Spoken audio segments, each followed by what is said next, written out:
Terima kasih untuk pada pagi hari ini kita bisa menikmati lagi firman yang akan di-sharing oleh Pak Budi Setiawan. Apakah Pak Budi Setiawan sudah ada di tempat kita? Ya, sudah, Pak. Baik, terima kasih. Selamat pagi Pak Budi. Kita akan mendengarkan apa yang Tuhan mau sampaikan. Saya persilahkan Pak Budi. Oke, Shalom, selamat pagi. Silahkan, PowerPoint-nya bisa ditampilkan. Iya, pagi hari ini kita akan langsung membahas topik kita yaitu tentang keadilan ya, justice. Keadilan ada dua versi, keadilan yang menurut Allah yaitu justice dan keadilan yang menurut manusia yaitu fairness. Nah, seringkali kita tidak bisa membedakan kita ini berbicara keadilan dari sisi Allah atau sisi manusia. Ya, bahkan ini berlawanan ya. Kita akan pelajari sama-sama ya. Mari kita lihat ayatnya next. Jadi keadilan ilahi ini adalah bicara dengan suatu kata yang kuat sekali yaitu kebenaran ya. Di dalam Mazmur 9 ayat 9 dikatakan dialah yang menghakimi dunia dengan keadilan dan mengadili bangsa-bangsa dengan kebenaran. Jadi keadilan dan kebenaran itu adalah sama ya. Amsal 21 ketiga dikatakan melakukan kebenaran dan keadilan lebih dikenan Tuhan daripada korban. Jadi memang Allah kita Allah yang adil sekaligus Allah yang benar dan bagi Tuhan itulah yang harus diutamakan dalam kehidupan kita.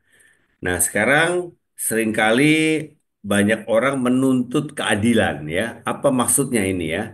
Coba kita akan lihat next. Saya mau kita membahas satu kasus di dalam Alkitab yang terdapat di dalam Matius pasal 20 ayat yang pertama sampai ke 16 ya. Mungkin Bapak Ibu Saudari sudah pernah membacanya. Mari kita pelajari ya.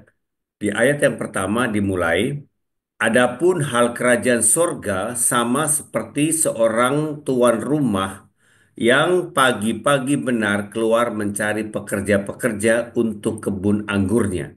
Jadi ini seorang tuan empunya kebun anggur. Kalau dia bilang pagi-pagi benar ya mungkin jam 6 paling jam 7 ya. Dia sudah pergi mencari pekerja untuk memanen kebun anggurnya ya.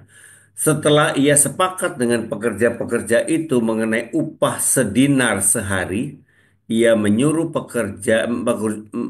mereka ke kebun anggurnya. Jadi dari pagi yang sudah direkrut ya, itu akan diberi upah satu hari satu dinar ya. Ayat yang ketiga, kira-kira pukul 9 pagi ia keluar pula dan dilihatnya ada lagi orang-orang yang lain yang menganggur di pasar, katanya kepada mereka, pergi jugakah kamu ke kebun anggurku dan apa yang pantas sebetulnya lebih tepat apa yang adil dalam akan kuberikan kepadamu dan mereka pun pergi. Jadi si tuan ini merekrut lagi pekerja yang berikutnya jam 9 pagi untuk membantu orang-orang yang dari pagi tadi jam 6 jam 7 pagi yang sudah bekerja duluan ya. Jam 9 join ya beberapa orang. Lalu ayat kelima, kira-kira pukul 12 dan pukul 3 petang, ia keluar pula dan melakukan sama seperti tadi. Jadi pukul 12 dia lihat masih banyak kerjaan yang belum beres, dia rekrut lagi orang. Lalu jam 3 petang, jam 15 dia masih lihat, aduh masih banyak yang belum beres, belum dipanen, dia rekrut lagi orang ya. Dan ayat ke-6, kira-kira pukul 5 petang, jadi udah pukul 17 ya, sudah hampir selesai nih pekerja harian ini. Ia keluar lagi dan mendapatkan orang-orang lain pula, lalu katanya kepada mereka, mengapa kamu, next, silakan, menganggur saja di sini sepanjang hari. Jadi jam 5 sore ya, karena mereka biasa selesai tutup jam 18, jadi tinggal 1 jam ya. Kata mereka kepadanya, karena tidak ada orang mengupah kami, katanya kepada mereka, pergi jugalah kamu ke kebun anggurku. Jadi jam 5 pun dia rekrut lagi orang, ya. Ketika hari malam, tuan itu berkata kepada mandornya, panggillah pekerja-pekerja itu dan bayarkanlah upah mereka. Nah, sekarang semua sudah selesai jam 18 maghrib ya. Karena orang Israel itu berganti hari jam 6 sore maghrib. Jadi udah selesai mereka semua. Jadi ada yang baru kerja 1 jam, ada yang baru kerja 3 jam, 6 jam, ya, 9 jam, sampai mungkin yang 11 jam ya. Ini semua ngumpul untuk menerima upah. Nah, kemudian apa yang terjadi? Mulai dengan mereka yang masuk terakhir hingga mereka yang masuk terdahulu. Jadi Bapak Ibu teman-teman bisa bayangkan dari awal saja kalau kita sebagai pekerja yang dari pagi bekerja ya, pagi-pagi udah capek nih, lalu jam 9 join orang lagi mungkin masih oke lah ya. Lalu tengah hari ada yang join lagi bantuin kita. Oke, kita berpikir saya dari pagi dapat 1 dinar sehari, mungkin yang join jam 12 ini paling setengah dinar kali ya. Kemudian ada lagi yang join jam 3, bahkan yang paling parah ada yang join jam 5, ya. Jadi baru 1 jam, ya. Kita mungkin bingung-bingung juga. Waduh, ini ada yang baru join juga ya. Saya dari pagi udah capek nih, ya. Apa yang terjadi? Ketika membagi upah, maka datanglah ya, dia mulai dari yang masuk terakhir. Jadi yang kaget adalah mulai dari yang jam 5 sore dapat upah duluan. Jadi saya mau tanya sama Bapak Ibu, kalau Bapak Ibu dari yang paling pagi ya, kerja paling lama, paling capek, tapi dapat upahnya justru yang ngantri paling terakhir lagi. Sedangkan yang kerja 1 jam dapat upah duluan, ya. Maka datanglah mereka yang mulai bekerja kira-kira pukul 5 dan mereka menerimanya masing-masing 1 dinar. 1 dinar juga sama dengan yang kerja paling pagi. Kemudian datanglah mereka yang masuk terdahulu, sangkanya akan mendapat lebih banyak, tetapi mereka pun menerima masing-masing 1 dinar juga. Ketika mereka menerimanya, mereka bersungut-sungut kepada kepada tuannya, katanya, mereka yang masuk terakhir ini hanya bekerja 1 jam, dan engkau menyamakan mereka yang dengan kami yang sehari suntuk bekerja berat dan menanggung panas terik matahari. Tetapi Tuhan itu menjawab seorang dari mereka, aku tidak berlaku tidak adil terhadap engkau. Bukankah kita telah sepakat 1 dinar sehari? Ambillah bagianmu dan pergilah. Aku mau memberikan kepada orang yang masuk terakhir ini sama seperti kepadamu. Tidakkah aku bebas mempergunakan milikku menurut kehendak hatiku? Atau iri hatikah engkau karena aku murah hati? Demikianlah orang yang terakhir akan menjadi yang terdahulu dan yang terdahulu akan menjadi yang terakhir. Ya, sebelum kita lanjut, saya mau kita mungkin membahas ya, bagi Bapak Ibu, kalau seandainya engkau yang sudah bekerja dari paling pagi, apakah spontan mempunyai respon atau reaksi seperti yang disebut ayat ini? Protes, bersungut-sungut ya. Silakan kita diskusi dulu ya, Bapak Ibu, sebelum masuk lebih jauh. Ini bicara keadilan ya. Merasa tidak adil kenapa saya dari pagi cuma dapat 1 dinar, sedangkan yang jam 5 sore baru kerja 1 jam juga dapat 1 dinar. Silakan kita bisa dengar komen ya, host bisa bantu.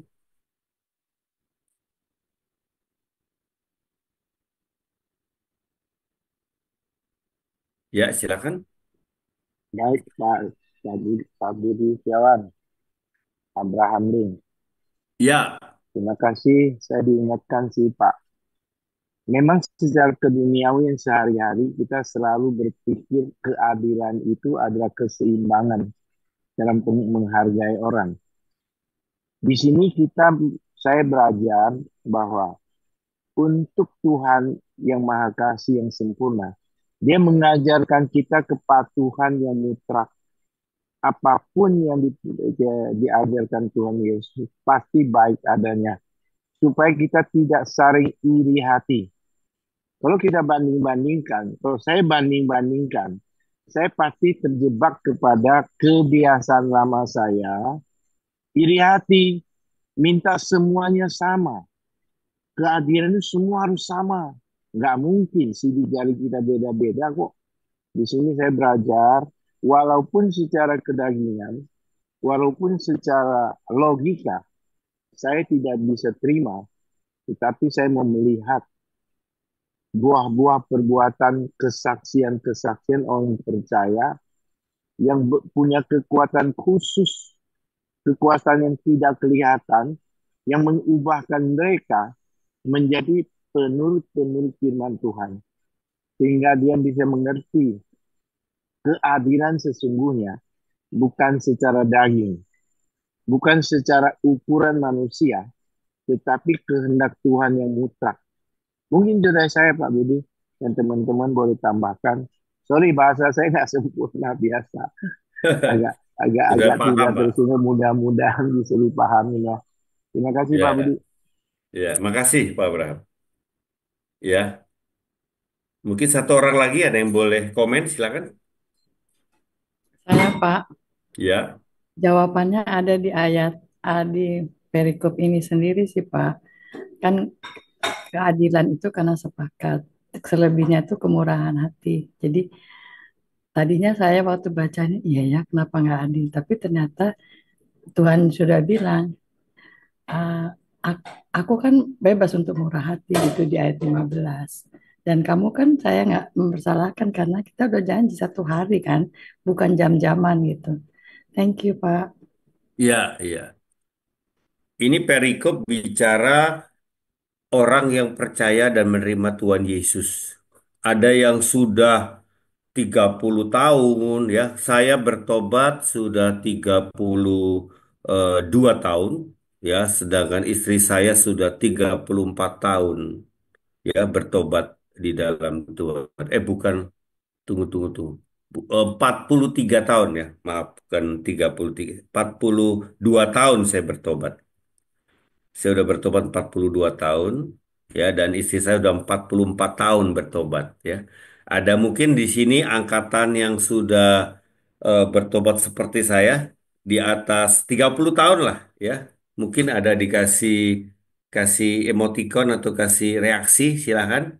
Yang sudah 30 tahun bertobat ada nggak di sini, Bapak Ibu, yang sudah lama ya bertobatnya ya. Oke, bisa di chat juga. Coba bisa saya tahu siapa sih yang udah bertobat lebih dari 30 tahun? Ada? Nah, ada juga Bapak Ibu yang bertobatnya di angkatan mungkin 10 sampai 20 tahun. Ada? Ada juga ya. Jadi udah 10 sampai 20 tahun. Oke. Ya, ya, ya. Ada juga yang mungkin saya mau tahu, adakah yang baru 3 tahun bertobat, 0 sampai 3 tahun. Jadi baru baru saja atau sampai 3 tahun lah bertobatnya. Jadi sahabat baru ya, 1, 2, 3 tahun bertobat ya. Ada juga ya. Jadi ini seperti ibarat orang yang tadi sudah bekerja dari subuh, dari pagi ya. Seperti saya udah di atas 40 tahun bertobat ya. Ada yang baru bertobat belakangan ya, jiwa baru, sahabat baru, jam 5 sore ya kan. Sama-sama kita sudah percaya Tuhan Yesus, tapi durasi pertobatannya berbeda jauh. Nah, kalau kita setia sampai akhir, Tuhan akan memberi upah kepada kita. Dan memang tidak ada jaminan kita yang lebih lama bertobat tetap setia ya. Kita bahkan digoda yang sudah lama bertobat bisa balik lagi kehidupan lama ya. Kita bisa lihat teman-teman angkatan yang waktu kita bertobat di awal-awal dulu belum tentu bertahan sampai sekarang. Ada yang sudah gugur imannya, ada yang sudah murtad, ada yang kembali ke manusia lama ya. Tapi ada juga yang sekarang ya melayani Tuhan seperti kami, setia dan tetap ada di ladang pelayanan ya. Nah, malah yang sudah lama bertobat itu ya memang kita dapat kehormatan ya, diberi banyak waktu untuk melayani Tuhan, tetapi juga begitu banyak tantangan ya yang kita hadapi ya. Nah, sekarang kita ini melayani karena anugerah atau karena kita hitung-hitungan. Nah, disinilah masalahnya. Kalau kita yang kerja dari pagi, kita merasa hitung-hitungan, harusnya dapat lebih, begitu ya. Nah, inilah hubungan kita sama Tuhan jadi transaksional, bukan anugerah ya. Kita akan lihat ya beberapa pelajaran dari hal ini, kita bisa langsung saja next. Ya, jadi justice dan fairness ya. Kalau justice itu dari sisi Tuhan, fairness itu dari sisi manusia. Bahasa Inggris jauh lebih gampang dipahami dibanding bahasa Indonesia yaitu tetap keadilan. Nah, jadi kita bisa salah paham ya. Jadi justice ini kedaulatannya Tuhan, equity. Sedangkan fairness ini tuntutan manusia, yaitu equality ya. Jadi kalau justice itu pemerintahan Tuhan, teokrasi. Sedangkan fairness itu sisi manusia, demokrasi ya, demokrasi. Nah, manusia menuntut ya yang adil itu ya sesuai standar kita yang baik lah gitu ya. Jadi subjektif ya menurut kita manusia. Sedangkan justice itu menurut Tuhan itu bicara kebenaran atau standar Allah objektif. Jadi Allah itu adil, Allah itu objektif sesuai standarnya Tuhan ya. Tapi kita bicara, tapi itu nggak baik dong ya. Kalau kerja yang lebih lama kok dibikin sama, itu nggak baik. Nah, kata baik ini yang bahaya ya, Bapak Ibu. Kita seringkali selalu bicara kebaikan, tapi belum tentu kebenaran. Baik belum tentu benar ya. Kalau benar pasti baik. Ya, ini penting nih. Jadi seringkali hikmat manusia bicara baiknya bagaimana deh. Nah, selalu begitu. Jadi bukan yang benar bagaimana, ya baiknya gimana sih. Jadi pertimbangan-pertimbangan manusia. Ya, coba kita lihat kasusnya Matius 25 ayat 15. Yang seorang diberikannya 5 talenta, yang seorang lagi 2, dan yang seorang lain lagi 1. Masing-masing menurut kesanggupannya lalu ia berangkat. Jadi ada eh, hamba yang dapat 5 dan ada hamba yang dapat 2 dan hamba yang dapat 1. Menurut Bapak Ibu adil nggak tuannya? Kok tidak sama gitu ya? Ya, menurut manusia mestinya sama dong. Padahal tiap orang kapasitasnya, kesanggupannya berbeda. Jadi ini kita bisa lihat langsung saja bicara keadilan Tuhan atau keadilan manusia. Menurut manusia menuntut sama, ya kan? Tapi kalau menurut Tuhan, ya kapasitasnya beda. Sebetulnya kita sebagai orang di kantor saja kita bisa tahu kalau misalnya pimpinan dengan tanggung jawab lebih besar, dengan staf biasa, staf administrasi di kantor, ya pasti berbeda tanggung jawabnya, bukan? Dan otomatis kalau kita bekerja berbeda juga salary-nya, bukan? Ya kan? Kan nggak bisa disamakan. Nah, kalau kita bicara tuntutan manusia, sama aja harus sama semua. Kerja kok sama dari jam 7 sampai jam 5 misalnya. Sama. Nah, ini kita bicara keadilan manusia atau keadilan ilahi ya. Manusia saja tahu. Nah, ini kita bisa bicara banyak hal tentang ini ya. Jadi kita seringkali iri hati melihat orang dipercaya lebih sama Tuhan. Padahal kapasitasnya memang berbeda dan tanggung jawabnya pun berbeda ya. Ya. Nah, mungkin Bapak Ibu punya kasus nggak pernah digoda untuk protes sama Tuhan, ya, menuntut keadilan. Silakan kalau ada bisa buka mic-nya, bisa bercerita kepada kita semua. Mungkin ada satu proses atau kejadian yang pernah dialami sehingga kita bisa belajar dari sebuah kasus itu. Silakan, ada Bapak Ibu.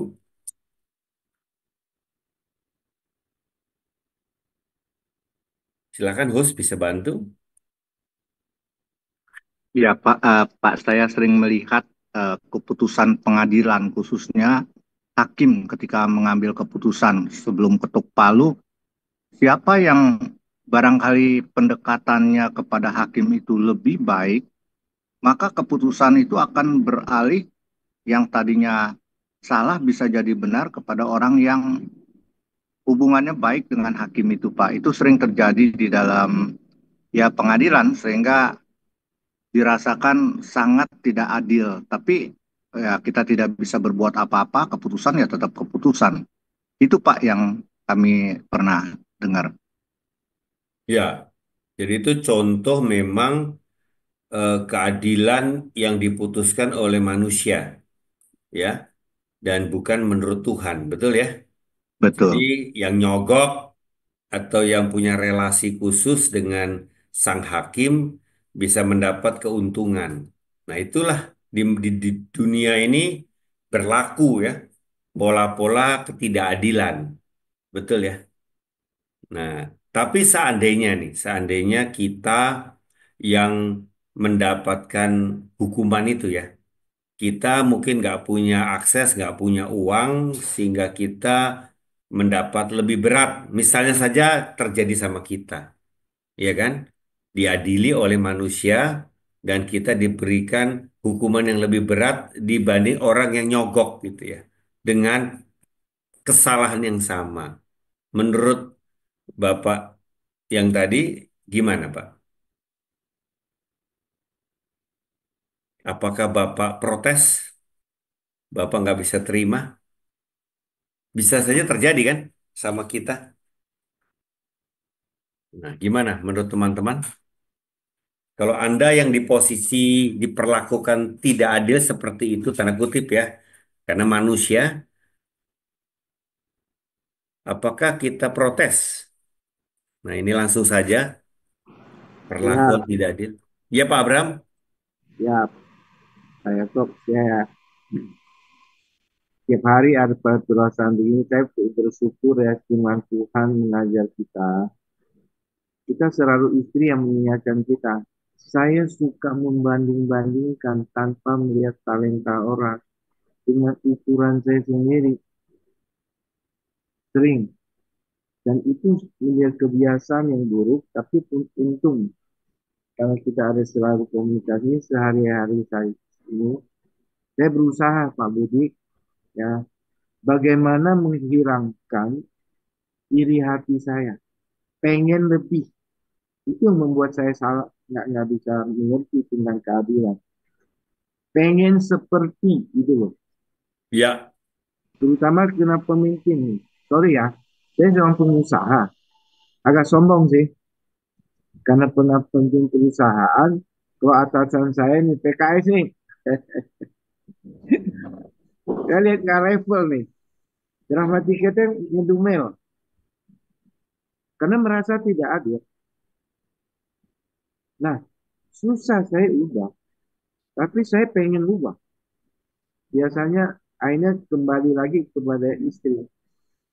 Dia ngomelin saya. Makanya sekarang saya banyak hal bukan tunduk sama istri, tetapi berdua lebih baik dalam hal-hal sehari-hari, termasuk yang merasa tidak adil ini. Kita hmm. belajar, apakah saya udah bisa? Belum, tapi hari ini saya diingatkan kembali. Karena setiap hari ada pengajian apapun, saya merasakan saya memperoleh sedikit tambahan hikmat atau pengetahuan bagaimana menghidupi keadilan ini. Yang tadi Pak Budi katakan tentang keadaan terhadap atasan. Saya minta maaf selama ini saya memang nggak pernah kerja sama orang. Makanya sifat ini agak susah saya ubah. Tapi saya percaya ya kalau saya mau Tuhan akan ubahkan saya bahwa iri hati suka menilai-nilai prestasi orang lebih baik dari saya itulah membuat saya lupa akan keadilan yang dari Tuhan adalah dikaitkan dengan talenta, dikaitkan dengan eh, bakat, dikaitkan dengan pengetahuan hidup yang menentukan adalah atasan kita menilai kita bukan kita menuntut penilaian dari atasan siapapun. Mungkin dari saya nggak tahu terjawab nggak Pak Budi. Oke, ya. Jadi Kalau nggak seringkali, terjawab tolong tambahkan. ya, Pak Abraham. Jadi fokusnya yang salah adalah kita ini gagal fokus kepada Tuhan, sumber daripada anugerah kita yang diberikan oleh Tuhan, tapi membanding-bandingkan dengan orang lain yang memang berbeda proses dan kapasitasnya. Jadi intinya tiap orang harus berproses dengan Tuhan langsung. Bagian dia dipercaya apa dan dia harus mempertanggungjawabkan kepada yang empunya, sang pemilik kehidupan, yaitu Tuhan. Kita dilarang untuk bisa iri hati membanding-bandingkan dengan orang lain yang memang berbeda, berbeda prosesnya, berbeda kapasitasnya. Jadi masing-masing punya bagiannya sendiri-sendiri. Jadi kita tidak tepat sama sekali membanding-bandingkan dengan siapapun hidup kita. Karena latar belakangnya beda, kapasitasnya beda, ketaatannya beda, ya, pembentukannya Tuhan juga beda. Kita nggak bisa compare head to head gitu dengan orang. Seringkali kita itu merasa sudah tahu, lalu kita iri hati. Tuh orang sama saya sama kok ini. Ya, tapi kenapa ya Tuhan kok sayang dia lebih daripada saya ya? Kok saya kayak kurang disayang gitu, banyak masalah melulu gitu. Kita salahin Tuhan lagi, kan nggak bener gitu. Padahal orang begitu malah nggak sadar betapa banyak kesombongannya yang membuat dia diproses lebih lama mungkin. Sedangkan yang lain karena lebih rendah hati, ya pasti tidak sekeras kita dalam proses kehidupan, ya kan? Sedangkan yang sombong perlu ya proses lebih berat, ya kan? Ujungnya di situ sih kebanyakan. Salahnya adalah kesombongan manusia yang tidak disadari dan iri hati akibatnya melihat orang lain yang diberi sepertinya kemudahan, berkat dan segala macam ya. Oke, kita maju satu lagi ya silakan next slide. Nah, justice itu mengandalkan kasih karunia Tuhan. Sedangkan fairness bicara aturan ya. Aturan itu transaksional biasanya ya. Sedangkan justice ketika kita diberi kasih karunia, kita merespon dengan bertanggung jawab kepada yang empunya, pemberi kasih karunia, yaitu dengan tunduk dan taat. Sedangkan kalau fairness, karena transaksional, kita menuntut hak kita, dan akibatnya bila tidak sesuai bisa memberontak. Kita lihat saja kasus anak bungsu dengan anak sulung ya. Ini kasus iri hati. Anak bungsu tidak taat, berontak sama bapaknya, menuntut warisan, kemudian dia keluar menghabiskan warisan yang dari bapaknya dan bikin malu reputasi keluarga dengan perbuatan yang nggak benarnya di luar, ya, main perempuan, main judi dan segala dosa lah ya, sampai akhirnya jadi gembel yang tidak ada apa-apanya, nggak punya apa-apa, jadi benar-benar terpuruk, hancur akibat perbuatannya sendiri, betul ya? Tapi dia kembali dan dia sebetulnya tidak merasa layak sebagai anak.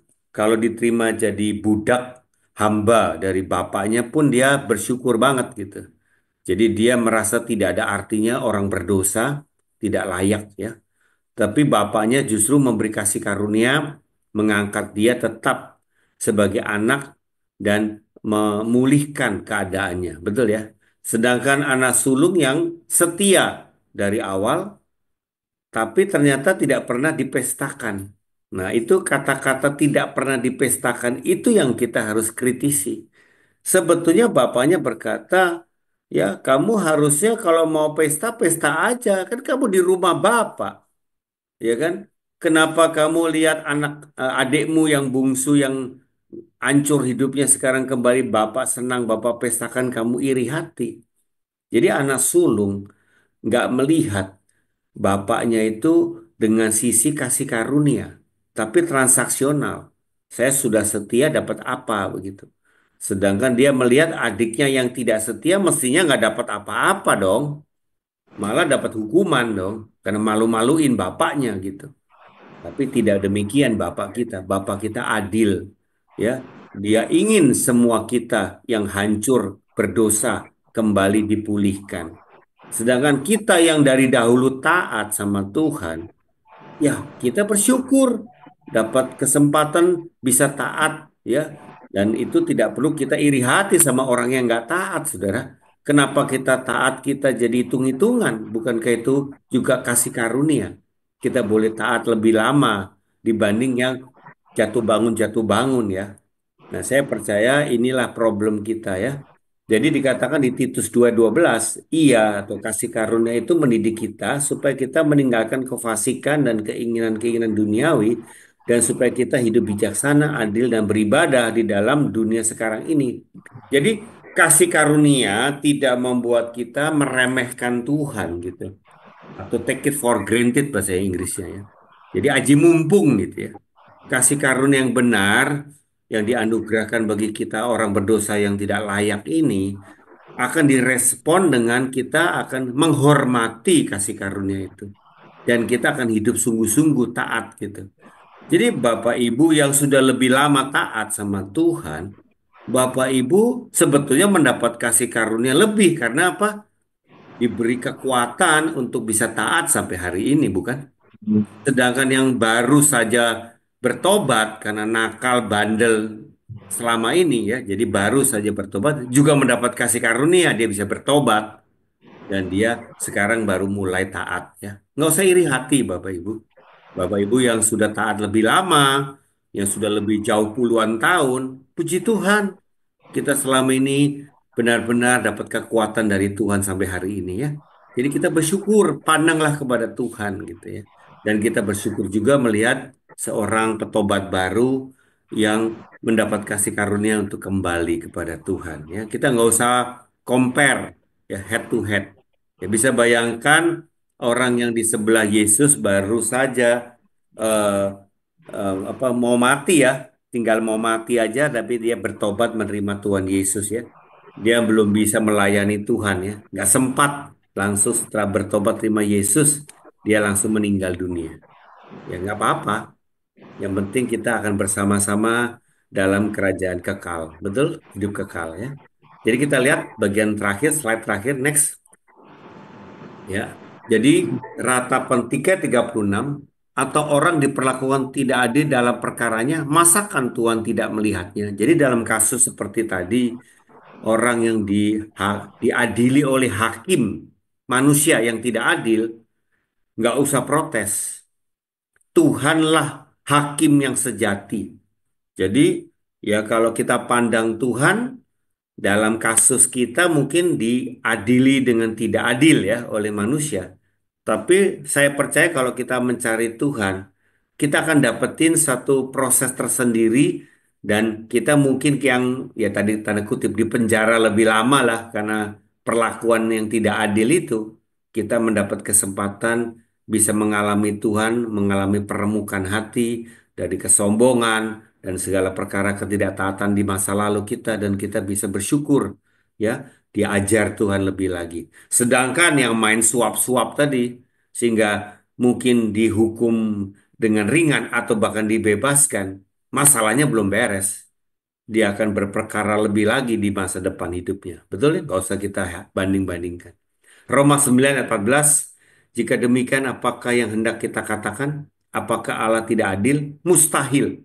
Jadi Allah kita pasti adil ya. Di Mazmur 11 ayat 7, sebab Tuhan adalah adil dan ia mengasihi keadilan, orang yang tulus akan memandang wajahnya. Jadi kita sama Tuhan itu mesti percaya total, tulus ya, nggak curiga ya, kita nggak takut. Putusan Tuhan itu pasti adil, nggak usah takut gitu ya. Kemudian Mazmur 25 ke 9, the humble he guides in justice. Jadi orang yang rendah hati akan pasti dituntun dengan keadilan, and the humble he teach his way. Orang yang rendah hati akan dalam tuntunannya Tuhan. Jadi Bapak Ibu yang terkasih, dalam hidup kita Tuhan pasti adil, total 100% adil sama hidup kita. ya. Jadi kalau kita salah memandang Tuhan karena mungkin perlakuan di masa lalu dari orang tua, mungkin pilih kasih, ya banyak orang punya trauma ya, perlakuan tidak adil karena masa lalunya, latar belakangnya ya. Jadi orang yang memang diperlakukan pilih kasih dari keluarga pasti mudah untuk iri hati, ya karena dia masih luka, ya nggak sembuh. Atau dalam sekolah gurunya memperlakukan di masa kecilnya tidak adil. Dia bukan anak kesayangan bapak guru atau ibu guru gitu ya. Bisa juga sehingga dia punya trauma, punya luka. Sehingga di saat dia bertobat terima Yesus, luka itu dia bawa. Dia melihat orang lain dan iri hati. Ya, kembali polanya hanya memandang manusia. Dia tidak mengalami hubungan intim dengan Tuhan, mengalami pengenalan akan Tuhan, kedaulatan Tuhan yang sangat adil bagi kita. Jadi hari ini bila ada Bapak Ibu yang pernah trauma ya dengan perlakuan-perlakuan tidak adil, coba terbuka ya cerita di dalam kompak sebentar sehingga Bapak Ibu bisa didoakan dan bisa disembuhkan ya. Kita harus sembuh Bapak Ibu ya kalau pernah mengalami perlakuan itu. Atau memang kita ini punya ya ego yang begitu kuat sehingga kita punya tuntutan-tuntutan pribadi yang tidak adil ya, tidak benar sebetulnya, yang membuat kita jadi itu tadi menyalahkan manusia, menyalahkan otoritas, bahkan bisa menyalahkan Tuhan. Ini bahaya. Ya, kita menganggap Tuhan sebagai sumbernya yang kenapa izinkan ini terjadi. Sekali lagi, manusia yang tidak adil itu bukan kesalahannya Tuhan, karena manusia berdosa. Sehingga dia kalau menjadi ditumpuk di otoritas, dia di posisi otoritas, bisa saja manusia memutuskan yang tidak adil. Tapi di atas sana ada otoritas tertinggi Tuhan yang sangat adil. Pandanglah kepada otoritas tertinggi yang akan membela saudara pada waktunya dengan caranya. Jadi kita nggak usah Hah? pakai cara sendiri, ya. Oke, kita Ya. akan buka